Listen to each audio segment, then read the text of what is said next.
Hello everyone, स्वागत है आप सभी को आपके अपने यूट्यूब चैनल एकेडमिक क्लासेस 3.0 में। दोस्तों, आज की इस वीडियो में हम करने वाले हैं आरआरबी ग्रुप डी का प्रीवियस ईयर का क्वेश्चन, जो कि 17 अगस्त 2022 का ऑल शिफ्ट का क्वेश्चन लेकर आए हुए हैं। तो दोस्तों, वीडियो को शुरू से लेकर अंत तक देखिएगा। इसका पीडीएफ अपने टेलीग्राम चैनल पर डाल दिए हैं, तो टेलीग्राम चैनल का लिंक डिस्क्रिप्शन में डाले हुए हैं, तो वहां से जाकर आप लोग ज्वाइन कर लीजिएगा। तो दोस्तों, बिना देरी करते हुए बढ़ते हैं अपने क्वेश्चंस के तरफ, जिसमें हमारा फर्स्ट क्वेश्चन है। क्वेश्चन नंबर 1, डैश 1956 से राष्ट्रीय आय, उपभोग व्यय, बचत और पूंजी निर्माण से संबंधित डेटा जारी करने के लिए नोडल एजेंसी है। डैश 1956 से राष्ट्रीय आय, उपभोग व्यय, बचत और पूंजी निर्माण से संबंधित डेटा जारी करने के लिए नोडल एजेंसी है। केंद्रीय सांख्यिकी कार्यालय, लोक परिसंपत्ति प्रबंधन कार्यालय, मौद्रिक नीति कार्यालय, केंद्रीय वित्तीय कार्यालय। इसका राइट आंसर है ऑप्शन नंबर ए, केंद्रीय सांख्यिकी कार्यालय, केंद्रीय सांख्यिकी कार्यालय। नेक्स्ट क्वेश्चन है क्वेश्चन नंबर 2, पंचायती राज व्यवस्था सबसे पहले भारत के किस राज्य में लागू की गई थी? पंचायती राज व्यवस्था सबसे पहले भारत के किस राज्य में लागू की गई थी? राजस्थान, पश्चिम बंगाल, मध्य प्रदेश, उत्तर प्रदेश। इसका राइट आंसर है option number A, Rajasthan. Rajasthan. यह व्यवस्था भारतीय संविधान के भाग 9 में वर्णित है। बलवंत राय मेहता समिति पंचायती राज व्यवस्था के लिए अनुशंसित पहली समिति थी। 73वें संशोधन 1992 के जरिए पंचायती राज व्यवस्था को संवैधानिक बनाया गया। इस व्यवस्था के तहत स्थानीय लोगों द्वारा चुने स्थानीय निकाय स्थानीय मामलों का प्रबंधन करते हैं। इस व्यवस्था के तहत ग्राम स्तर पर पहले से मौजूद पंचायतों के साथ पंचायती राज की त्रिस्तरीय योजना लागू की गई। राजस्थान पंचायत समिति और जिला परिषद अधिनियम 1959 के तहत पहला चुनाव सितंबर-अक्टूबर 1959 में हुआ था। आंध्र प्रदेश दूसरे राज्य था जहां पंचायती राज व्यवस्था लागू की गई थी। नेक्स्ट क्वेश्चन है क्वेश्चन नंबर 3, देशांतर और अक्षांश के बारे में इनमें से कौन सा कथन गलत है? देशांतर और अक्षांश के बारे में इनमें से कौन सा कथन गलत है? यहाँ पर गलत बताना है। इसका राइट आंसर है ऑप्शन नंबर ए, देशांतर कभी भी एक दूसरे को प्रतिच्छेदित नहीं करते हैं। देशांतर कभी भी एक दूसरे को प्रतिच्छेदित नहीं करते हैं। नेक्स्ट क्वेश्चन है क्वेश्चन नंबर 4, पेरियार नदी इनमें से किस भारतीय राज्य में बहती है? पेरियार नदी इनमें से किस भारतीय राज्य में बहती है? उड़ीसा, केरल, पंजाब, उत्तर प्रदेश। इसका राइट आंसर है option number B, Kerala. Kerala. यह नदी पश्चिम घाट की शिवगिरी पहाड़ियों से निकलती है। यह कोंडगल्लूर झील में गिरती है। यह नदी केरल की अर्थव्यवस्था, कृषि और दैनिक जीवन में अहम भूमिका निभाती है। यह नदी केरल के कई प्रमुख शहरों को पीने का पानी मुहैया कराती है। केरल में जल विद्युत का सबसे बड़ा स्रोत इदुक्की बांध इसी नदी पर बना है। यह नदी अपने पूरे मार्ग में सिंचाई और घरेलू उपयोग के लिए पानी उपलब्ध कराती है। यह नदी समृद्ध मत्स्य पालन को भी बढ़ावा देती है। मलयालम और तमिल में पेरियार का अर्थ है बड़ा नदी। बड़ा नदी होता है। पेरियार नदी के प्रमुख सहायक नदियाँ। नेक्स्ट क्वेश्चन है क्वेश्चन नंबर 5, उष्णकटिबंधीय सदाबहार वन भारत के इनमें से किस राज्य में पाए जाते हैं? उष्णकटिबंधीय सदाबहार वन भारत के इनमें से किस राज्य में पाए जाते हैं? केरल, उड़ीसा, गुजरात, उत्तर प्रदेश। इसका राइट आंसर है option number A, Kerala. Kerala में उष्णकटिबंधीय सदाबहार वन पाए जाते हैं। और कौन कौन से राज्य में पाए जाते हैं उसको भी हम लोग देखते हैं। अंडमान और निकोबार द्वीप समूह में पाए जाते हैं, असम में भी पाए जाते हैं, केरल में पाए जाते हैं, कर्नाटक में पाए जाते हैं, तमिलनाडु में पाए जाते हैं, महाराष्ट्र में पाए जाते हैं, पश्चिम बंगाल में पाए जाते हैं, अरुणाचल प्रदेश में पाए जाते हैं, नागालैंड में पाए जाते हैं, त्रिपुरा में पाए जाते हैं। इन राज्यों में भी उष्णकटिबंधीय सदाबहार वन पाए जाते हैं। नेक्स्ट क्वेश्चन है क्वेश्चन नंबर 6, भारतीय संविधान राष्ट्रपति को 3 प्रकार के आपातकालों की घोषणा करने का अधिकार देता है। इनमें से कौन सा उनमें शामिल नहीं है? अनुच्छेद 352 राष्ट्रीय आपातकाल ये है। अनुच्छेद 360 वित्त आपातकाल ये भी है। अनुच्छेद 356 राज्य में आपातकाल राष्ट्रपति शासन ये है। अनुच्छेद 358 सार्वजनिक स्वास्थ्य आपातकाल ये नहीं है, इसलिए इसका राइट आंसर हो जाएगा ऑप्शन नंबर डी। पूछ रहा है कि कौन नहीं है, इसलिए इसका राइट आंसर हो जाएगा option number D. Next question है क्वेश्चन नंबर 7। चलो लूप उत्सव किस राज्य में मनाया जाता है? चलो लूप उत्सव किस राज्य में मनाया जाता है? उत्तर प्रदेश, उड़ीसा, आंध्र प्रदेश, अरुणाचल प्रदेश। इसका राइट आंसर है option number D, Arunachal Pradesh. Arunachal Pradesh. बढ़ते हैं नेक्स्ट क्वेश्चन के तरफ। Question number 8। 1930 में नमक उत्पादन पर ब्रिटिश एकाधिकार के खिलाफ इनमें से कौन सा अहिंसक विरोध किया गया था? 1930 में नमक उत्पादन पर ब्रिटिश एकाधिकार के खिलाफ इनमें से कौन सा अहिंसक विरोध किया गया था? खेड़ा सत्याग्रह, सविनय अवज्ञा, खिलाफत आंदोलन, दांडी यात्रा। इसका राइट आंसर है ऑप्शन नंबर डी, दांडी यात्रा। दांडी यात्रा। Question number 9। प्रथम पंचवर्षीय योजना के शुभारंभ के समय योजना आयोग के अध्यक्ष इनमें से कौन थे? प्रथम पंचवर्षीय योजना के शुभारंभ के समय योजना आयोग के अध्यक्ष इनमें से कौन थे? सरदार वल्लभ भाई पटेल, पंडित जवाहरलाल नेहरू, डॉक्टर राजेंद्र प्रसाद, हरेंद्र कुमार मुखर्जी। इसका राइट आंसर है option number B, Pandit Jawaharlal Nehru थे। पंडित जवाहरलाल नेहरू थे। बढ़ते हैं नेक्स्ट क्वेश्चन के तरफ। Question number 10। जैन धर्म में जैन शब्द संस्कृत शब्द जिन से लिया गया है, जिसका अर्थ है डैश, अर्थात जिसने सभी मानवीय भावनाओं पर विजय प्राप्त कर ली हो। जैन धर्म में जैन शब्द संस्कृत शब्द जिन से लिया गया है, जिसका अर्थ है डैश, अर्थात जिसने सभी मानवीय भावनाओं पर विजय प्राप्त कर ली हो, उसे क्या कहते हैं? विजेता, फुर्ती, अमर, खराबपन। तो इसका राइट आंसर है ऑप्शन नंबर ए, विजेता कहते हैं। क्या कहते हैं? विजेता। बढ़ते हैं नेक्स्ट क्वेश्चन के तरफ। Question number 11। संघाई हिरण इनमें से किस भारतीय राज्य में पाई जाने वाली एक स्थानिक प्रजाति है? संघाई हिरण इनमें से किस भारतीय राज्य में पाई जाने वाली एक स्थानिक प्रजाति है? उड़ीसा, केरल, पंजाब, मणिपुर।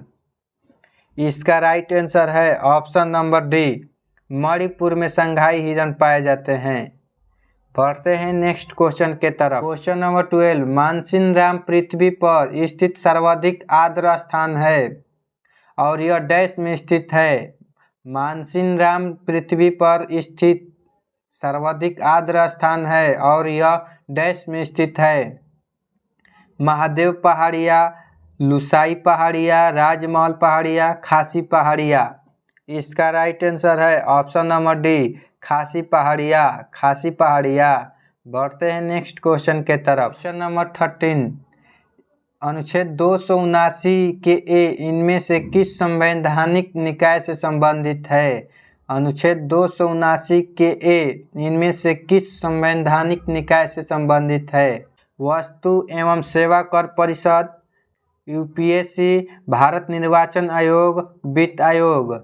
इसका राइट आंसर है ऑप्शन नंबर ए, वस्तु एवं सेवा कर परिषद। वस्तु एवं सेवा कर परिषद। बढ़ते हैं नेक्स्ट क्वेश्चन के तरफ। Question number 14। उपभोक्ता अधिकारों के संदर्भ में COPRA का पूर्ण रूप क्या है?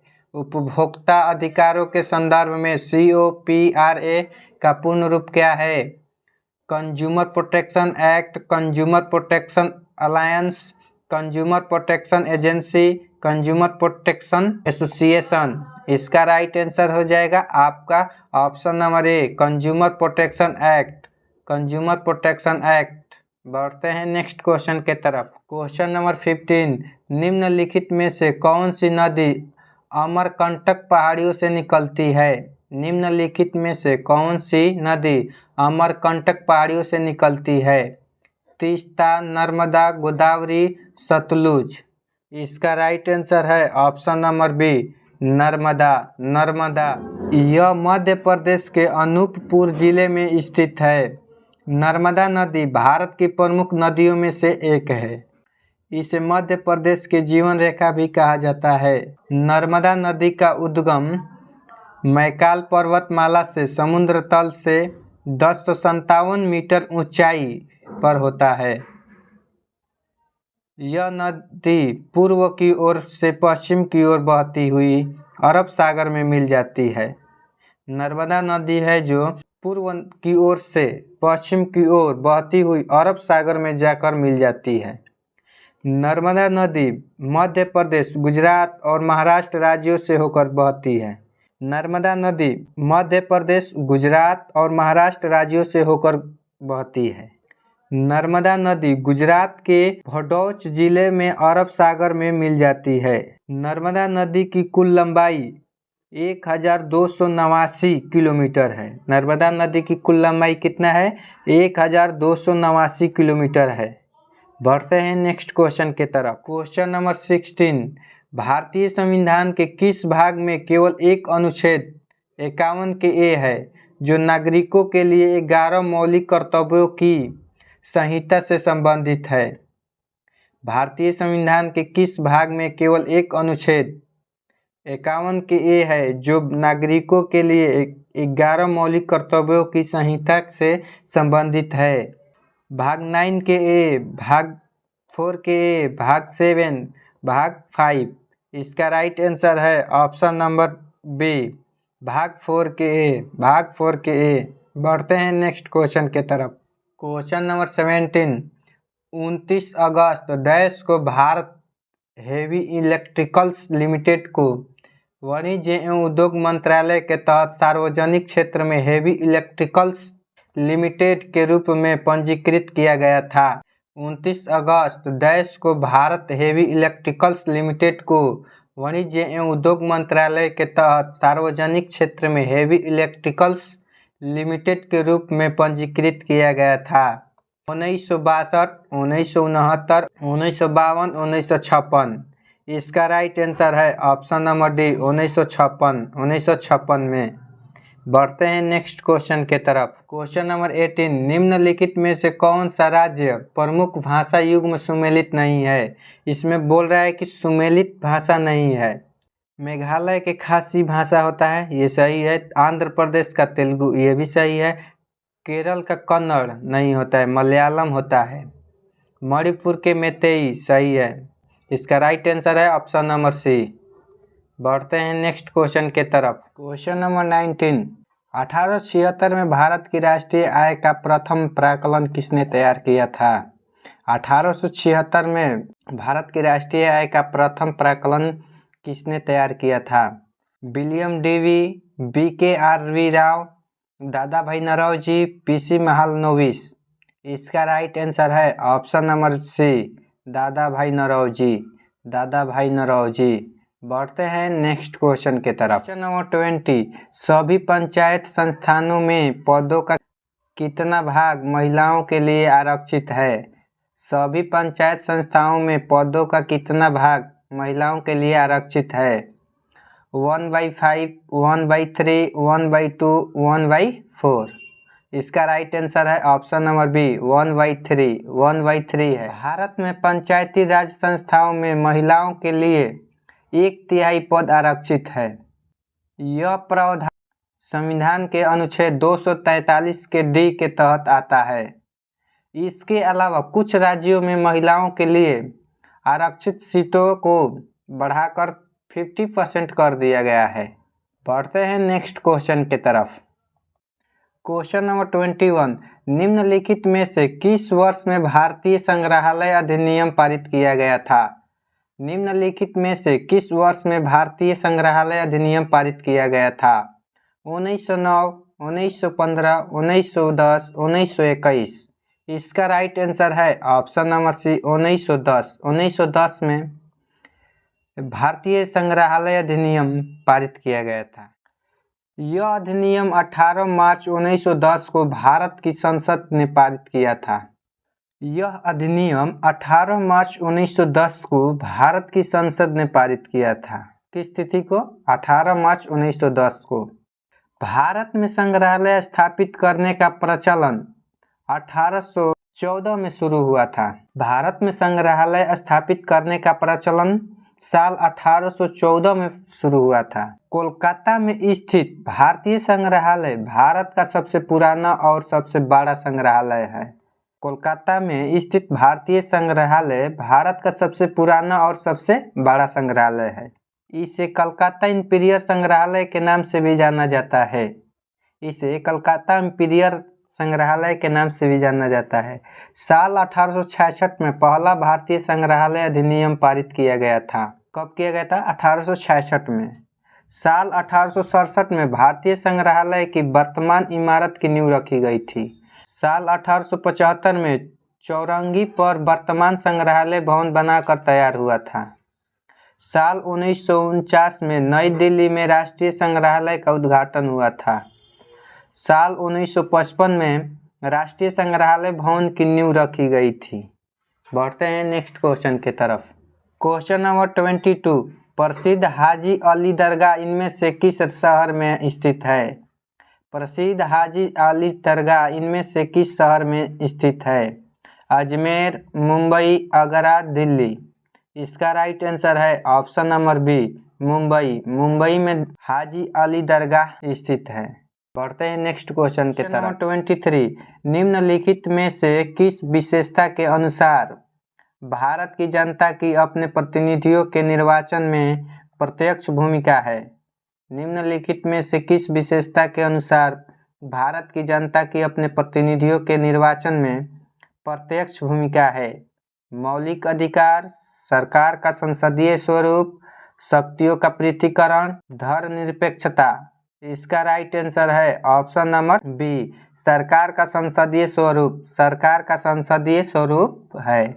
बढ़ते हैं नेक्स्ट क्वेश्चन के तरफ। क्वेश्चन नंबर 24, शीत ऋतु में अनंत उष्णकटिबंधीय अभिसरण क्षेत्र की दिशा क्या होती है? शीत ऋतु में अंत उष्णकटिबंधीय अभिसरण क्षेत्र की दिशा क्या होती है? पश्चिम की ओर, दक्षिण की ओर, पूर्व की ओर, उत्तर की ओर। इसका राइट आंसर है ऑप्शन नंबर बी, दक्षिण की ओर। दक्षिण की ओर होता है। बढ़ते हैं नेक्स्ट क्वेश्चन के तरफ। क्वेश्चन नंबर 25, भारत में पंचायती राज संस्थाओं की स्थापना भारतीय संविधान के डैश के अनुसार की गई है? भारत में पंचायती राज संस्थाओं की स्थापना भारतीय संविधान के डैश के अनुसार की गई है? 42वें संशोधन अधिनियम, 97वें संशोधन अधिनियम, 73वें संशोधन अधिनियम, 86वें संशोधन अधिनियम। इसका राइट आंसर है ऑप्शन नंबर सी, 73वें संशोधन अधिनियम। 73वें संशोधन अधिनियम के द्वारा। बढ़ते हैं नेक्स्ट क्वेश्चन के तरफ। क्वेश्चन नंबर 26, 2011 की जनगणना के अनुसार इनमें से कौन सी भाषा भारत की 8.03% जनसंख्या द्वारा बोली जाने वाली प्रमुख भाषा है? 2011 की जनगणना के अनुसार इनमें से कौन सी भाषा भारत की 8.03% जनसंख्या द्वारा बोली जाने वाली प्रमुख भाषा है? बंगाली, गुजराती, मराठी, पंजाबी। इसका राइट आंसर है option number A, Bengali. Bengali. बढ़ते हैं नेक्स्ट क्वेश्चन के तरफ। क्वेश्चन नंबर 27, उपनिषद शब्द में उप शब्द क्या दर्शाता है? उपनिषद शब्द में उप शब्द क्या दर्शाता है? गुप्तता, निकटता, समग्रता, खुशी। इसका राइट आंसर है ऑप्शन नंबर बी, निकटता। निकटता। बढ़ते हैं नेक्स्ट क्वेश्चन के तरफ। नंबर 28, निम्नलिखित में से कौन सा भारत में प्रत्यक्ष कर नहीं है? निम्नलिखित में से कौन सा भारत में प्रत्यक्ष कर नहीं है? आयकर, उत्पाद कर, पूंजीगत लाभ कर, कॉर्पोरेट कर। इसका राइट आंसर है ऑप्शन नंबर बी, उत्पाद कर। उत्पाद कर नहीं है। बढ़ते हैं नेक्स्ट क्वेश्चन के तरफ। क्वेश्चन नंबर 29, भारत में आम वर्षा की घटना किस ऋतु से संबंधित है? भारत में आम वर्षा की घटना किस ऋतु से संबंधित है? शीत, ग्रीष्म, शरद, वर्षा। इसका राइट आंसर है ऑप्शन नंबर बी ग्रीष्म, ग्रीष्म से है। बढ़ते हैं नेक्स्ट क्वेश्चन के तरफ। क्वेश्चन नंबर 30, भारत को एक संप्रभु लोकतांत्रिक और गणतंत्र राष्ट्र घोषित करने वाले भारतीय संविधान के अधिनियम के स्मरण उत्सव के रूप में प्रतिवर्ष किस तिथि को एक प्रमुख राष्ट्रीय उत्सव मनाया जाता है?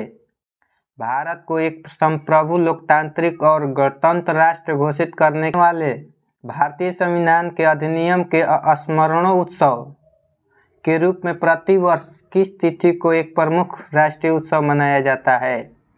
26 जनवरी, 23 मार्च, 2 अक्टूबर, 15 अगस्त। इसका राइट आंसर है ऑप्शन नंबर ए 26 जनवरी, 26 जनवरी। बढ़ते हैं नेक्स्ट क्वेश्चन के तरफ। Question number 31, steel authority of India का निगमन कब हुआ था? स्टील अथॉरिटी ऑफ इंडिया का निगमन कब हुआ था? 1979, 1973, 1987, 1982।